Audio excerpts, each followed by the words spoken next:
Assalamu alaikum, dear sisters, listeners, and viewers.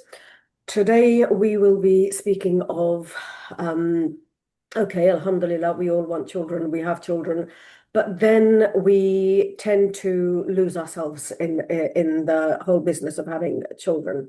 So, is this a good thing for the community? Are you supposed to be selfless or are you supposed to be selfish? So when we have children, we tend to think that, oh, now that I've got children, that's it. I don't need to look after myself. I just need to look after my children. But then, what stage do you start looking after yourself? And if you're not looking after yourself, can you really look after somebody else when you haven't really taken care of yourself?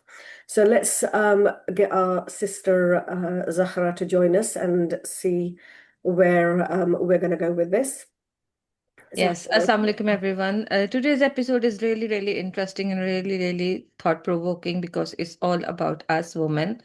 As Sister Shanaz said that, when we don't think about us and how does it start? Is it only the community which or the cultural boundaries or cultural norms which is making us not thinking about us? So we start from the point one, that the point one is that we are unmarried. Well, we have get in education. We are have some dreams. We have some hopes for the future. Some of us may be becoming a doctor, engineer, and very it may be even working. So, what happen when you get married? Nobody actually sometimes tell you not to do anything. No, but if someone else saying it to you that or somehow you are staying in home, not doing the professional work, but why? I will ask you first the question: why you stop reading? Why you stop having hobbies? Why you stop going out for yourself? Like you used to go when you are younger, you study, you do house chores with your parents, you meet friends as well, you meet cousins, you go around. But what happened when one person come in your life and who never say that can't do that? It's your time management. What happened to your time management at that time? And who tell you that a young baby can stop you from doing anything when you can do lots of things if you put it in a everything in a place, if you put some system into your house. So Mhm. that's how we started. That where was the what was the wrong step, Sister Shanaz? What happened after the first year of the marriage or first 6 months of the marriage, the honeymoon period off? You go depressed, then you go flourish. I think the fact of losing yourself begins even before you get married. We Hmm. grow up, first, we're a daughter, so we have no, you do not do what you want to do. You have a role to play as a daughter in the household, and you play that role. Then you get married and you are the obedient daughter-in-law, so you play that role. And then you have children, and of course, that's it. After that, it's you're told that your life is your children. That's it. No, nothing else. You just look after them, and whatever they want to do, it goes. Whatever they don't want to do, then that you don't need to do it.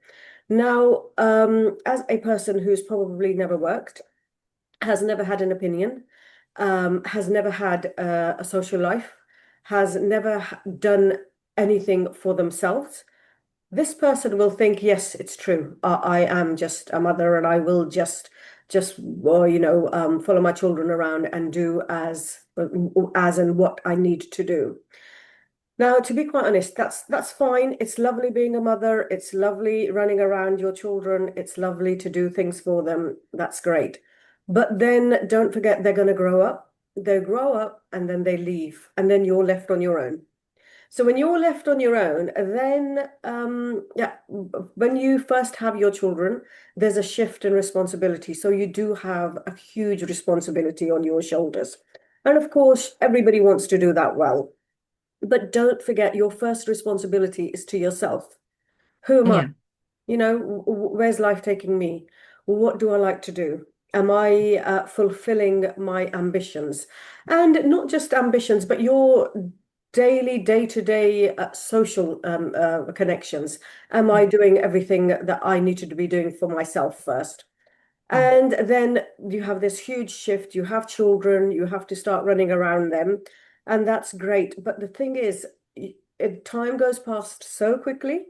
It's only the other day, all my generation had children, and our children were very young, and we'd be in the park, swinging them on the swings. Now, all those children they've graduated, they're working, they're married, some of them have their own children. So you are, as a parent, now you're thinking, right, okay, what do I do with myself? But had you kept your own identity right from the beginning, your own ambitions right from the beginning, your own social circles right from the beginning, then you would have your own identity as Shanaz or Zahra rather than his mum or her mum, which is what most people are known as once the children are at school, when the children are working or whatever it is, or well, mainly at school and colleges, you're known as their mum. But you also need to be you. You need to Yeah. be you throughout. Yeah. And if you're not you, then you can't really be anybody else because everybody else is taken. So you have to remember that you have to be yourself, and that's first and foremost. Exactly. Just spot on, Sister Shanaz, what you said. And I will continue taking further what you are talking. Like, is this the responsibility of a mother or the parents to when they show the children that they are individuals as well? So that's what you are teaching your children, that they become in they can be an individual as well. So if we see that, the parents who have the professional life, so they either the doctor, teacher, lawyer, and mother, both parents are working. So they have the certain kind of environment in their home, and they have a certain kind of boundaries in their home. And sometimes you see their children also come into that environment where they are also have really sense of independence and really have really sense of being themselves and having their point of view and know how to put their point of view because they know who they are. But the mothers like us sometimes they have the little bit shaky grounds because they raised by a selfless mother who always sacrificed them for the children, and then there is a circle of codependency they create. What I mean by that, the circle of codependency is that, as you mentioned, first you are a daughter. So a daughter of a mother who is being a mother, who does not have any other identity or any other hobbies or anything rather than just taking care of the children. And you learn that, in an unconscious mind that, I don't need to do anything, everything would be provided to me. And there is no wrong that everything is provided to bring it to you. You don't need to work. You are not being forced to work. Nobody is saying that you must do work. But there is a lots of things when you are not working, but you still can be you. Working comes in a space where our culture is say if you need it, Mm, right? If you need the money. But I will define it here little bit. The working is not only about if you need the money. mm, You are working because you feel yourself productive.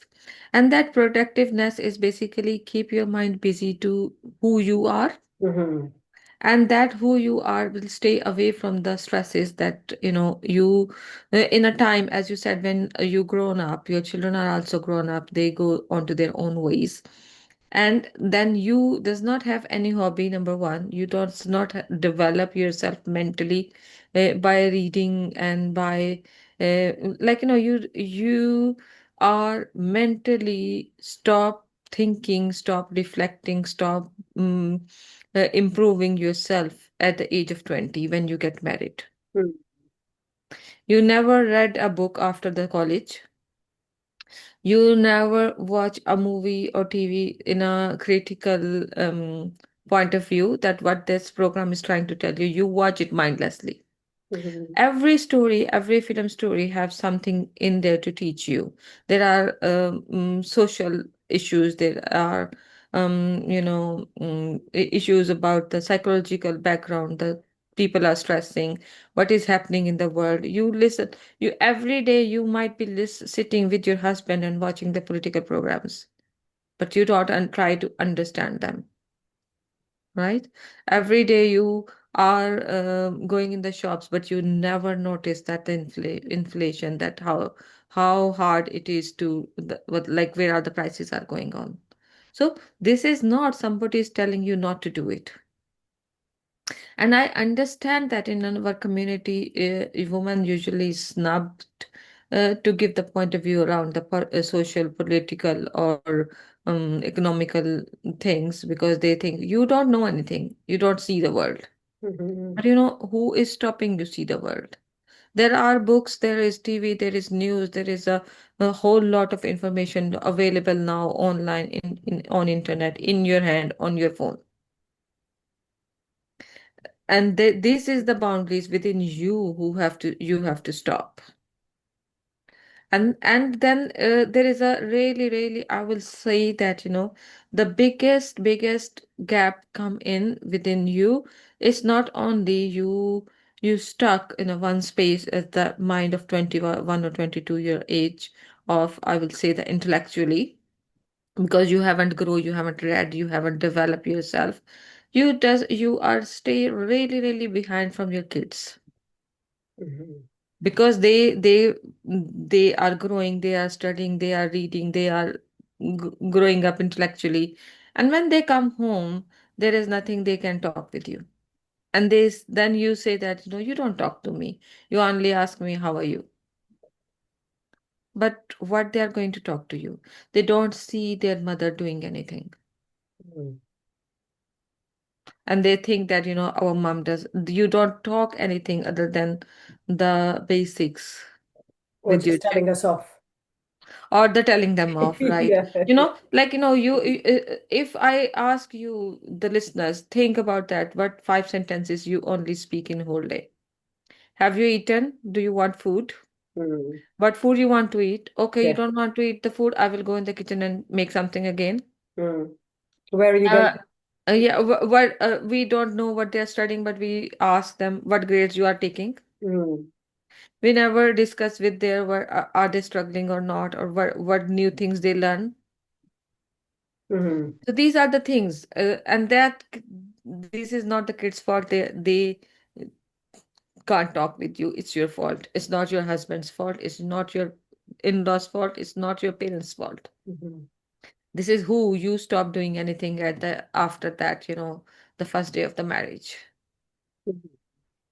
I think with the Asian community, we're very, it is very sad, like you say, that as soon as we hit 21, that's it. After that, we don't read, we don't learn, we just think everything is about everybody else.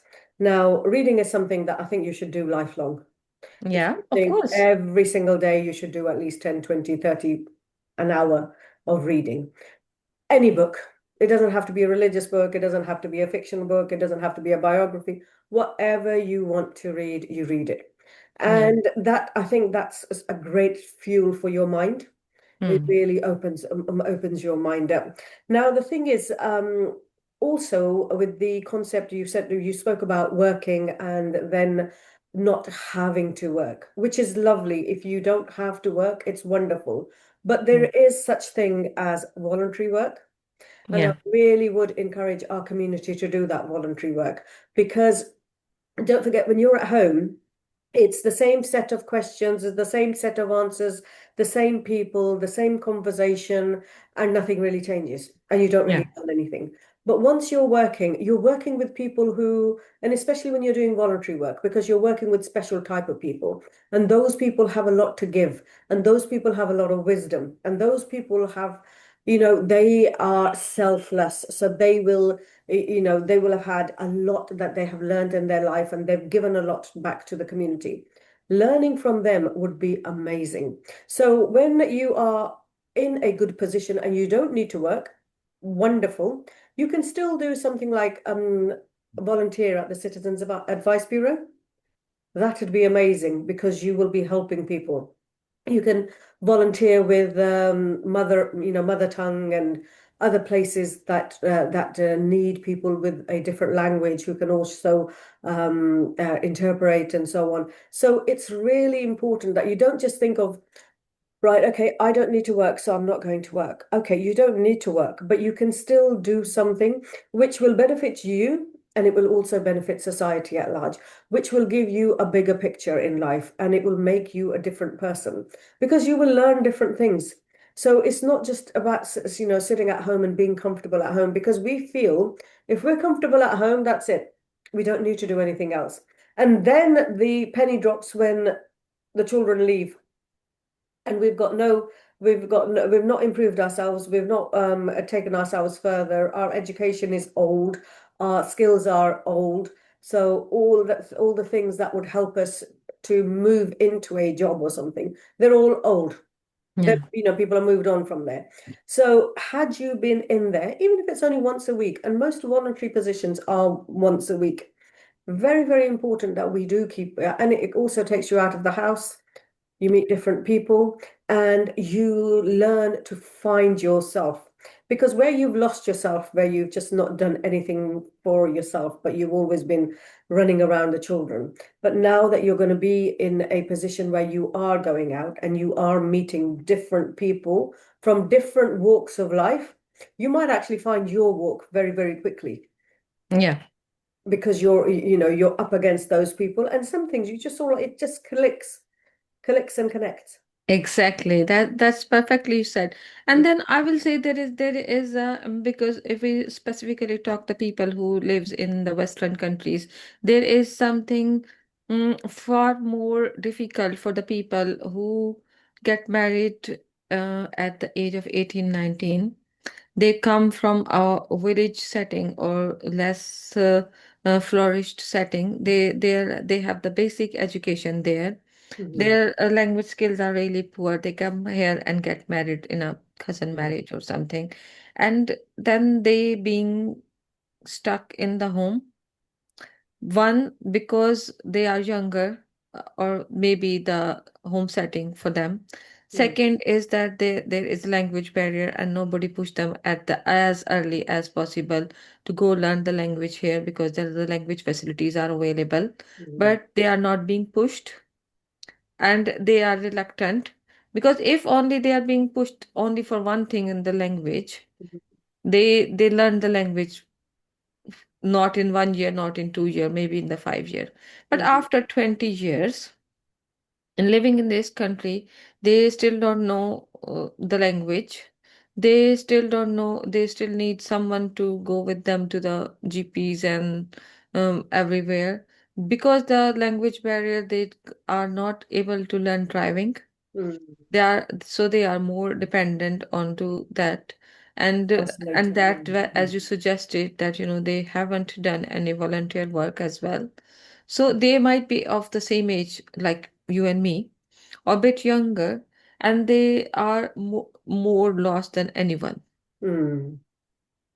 True, true. True. And Because there is not only one gap, which is the communication gap within their in-laws who may be raised here and more verbally active because they have the language skills because of living here. Their husband, because that person may be willingly or not willingly get married to you, but you haven't developed, and mhm. there is a lots of communication and gap in there, and he's not finding any way to reach out to you rather than just saying the common phrases which we mentioned earlier. Mhm. And similarly, your children are not don't know how to communicate with you Mhm. because even though they might know your language, but they still don't know how to communicate their feelings, their needs, or their ideas with you because they think you don't understand that. Mm. True. And I often And this is that you are being into a really, really alone shell within yourself. Mhm. So, what do you think with these people if they are haven't done anything yet? I think it's very common that we come to England or the group that you speak about. They come to England and they start living with the family. So obviously they don't need to learn English because the family speaks Punjabi or Urdu. Yeah. Then they always have a member in the family who will take them everywhere. Now, this is something that we need to stop because you need to be independent. Um, and let's say that you're not educated, because sometimes people come from Pakistan and they're not educated. It doesn't mean that you can't educate yourself. You can enroll in classes, you can take lessons, and even if you learn one sentence a day, that's 365 sentences a year. Yeah. So in a year, you will be able to converse with whoever it Anyone. is that you need to converse with. And often this group again that we speak about, they will not have a friendship group either Yeah. because they are home birds, they are home people, they don't want other people getting in there and, poisoning their mind. Basically, what poisoning their mind means is that they don't want people to tell them their rights as Yeah. a daughter-in-law. Yeah. So she's never going to know that you have a right to an education, you have a right to independency, you have a right to live on your own. You are, you don't have to. In Punjabi, we call it "Kur kur ke jeena in jeene ki zarorat nahi hai." So you don't have to kur kur ke ji. You can be yourself. So people think that okay, if we keep the women segregated then or the daughter-in-law segregated, then she won't learn and therefore she won't break away from this cycle. And if she's not breaking away from this cycle, later on she's suffering. That's okay. It's not us that are suffering. She is suffering, which is a very, very selfish attitude. I think Yeah. people should be given independence. People should be given the opportunity to, branch out. They should be given the opportunities to do things and meet people, have a social circle. Because people in one family, they will all be thinking the same. Their way of thinking is usually very similar. So if you've got a mother-in-law and a couple of sister-in-laws, their point of view about life is going to be very similar and you are going to have to adapt to what they say. But once you learn who you are and you educate yourself and you go out and you move around in different circles, you may find actually what they say isn't the be all and end all of things. Yeah. I can be a different person. I can enjoy a different lifestyle. So it's very, very sad that our women who come over, even though it's not our topic about, the people that come over and then they're never really integrate in society, they just sort of like sit back and just think, well, I'm from Pakistan and that's how it's staying. Or, we're from this sect or this village or this brotherly and we're not moving forward. So it's very sad that this happens within the community. And those people, they will never find themselves. In a way, I don't even think they will be looking to find themselves. They won't be looking for their identity because they don't believe they do have an identity, because they believe they are part of this big picture, which is the family clans type of thing. So they will never feel, oh, I've lost my identity in parenting because there was no identity in the first place. And they will never think, oh, am I just a mum? Because to them, I am just who I am is good enough. There's no need to be anybody else. And this is where, when the children move out, when the children get married, they don't marry who you ask them to marry. And this is where the big cycle of crying in front of everybody begins that I've been such a good woman, I've been a good mother, and look what my children have done to me. You have probably been a very good woman, but at the end of the day, you've not helped yourself. You've not built your character. You've not moved on. You haven't learnt about life. You haven't learnt about children and their rights. You've just been in a cocoon, and that's what happens with people who are living in this little cocoon. Yeah, that's perfect, very well said. And that is the today's episode is all about um how to find yourself if you haven't found yourself. And if you have shut down yourself, how to open that window again. Start slow, start small. If, as Sister Shana said, if you read and learn or change one word or one sentence in your life, In the day, you change 365 degrees after the year. Hmm. And this 365 degree, maybe you are a different person. Hmm. And do believe that, the person you left behind is still waiting there for you. Hand that person in the hand and start from there. You Hmm. are a brilliant person, you are a brilliant woman before the marriage. You are doing something, you are studying, you are learning, you have some dreams. Even though all these dreams can't be possibly fulfilled, learn how to dream new, Hmm. which is possible for you now because you are in a different position. You are more aware, more, independent. You can find a way if you want to. Hmm. And that's the want, and that's the self-care for you. You Hmm. need to work around. Where there's a will, there's a way. So if Yeah. you've got the will, you'll find the way. Yeah, you are a mother, you are gonna be mother for your, like, so I will say that, you are a daughter, you'll always be a daughter to your Hmm. parents. Exactly. Hmm. You are a wife, you are always be a wife. You are a mother, you always be a mother. But from all three identities, all three things, you are still you. You have to bring that part on the front in some ages and stages of your life, Hmm. Yes, yeah. or even 1 hour in a day. What do you think? I think you must have at least an hour in the day when you're just left to yourself. This is when you do your reading. This is when you do your, your personal growth. And do always do something for personal growth. There's always that thing that we need to do. Is personal growth isn't something that you only do up until you're 18 or 21 or until you get married. Personal growth is up until the day you die. Yeah. Every day you've learned something. Every day you're a bigger person. Every day you've managed to make yourself better than what you were the day before. So treat every day as something I need to do something for myself every single day. And it's not being selfish or taking time away from others, but it's just providing yourself with the best before you think you can provide it for everybody else.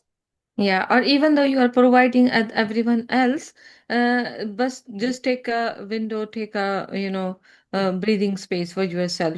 Mhm. And that's how it will be built up, and that's how you will be less stressed. That's how you will be get out of the codependency circle. It's the codependency is not always the financial, Mhm. it's the emotional as well. Mhm. Because once you are all out for others, and when these others are move on, then you are empty, you don't know what to do, you are just clinging to your loved ones, asking them unnecessary Mhm. attention which they can't give you Mhm. because they have their own family and self to take care of.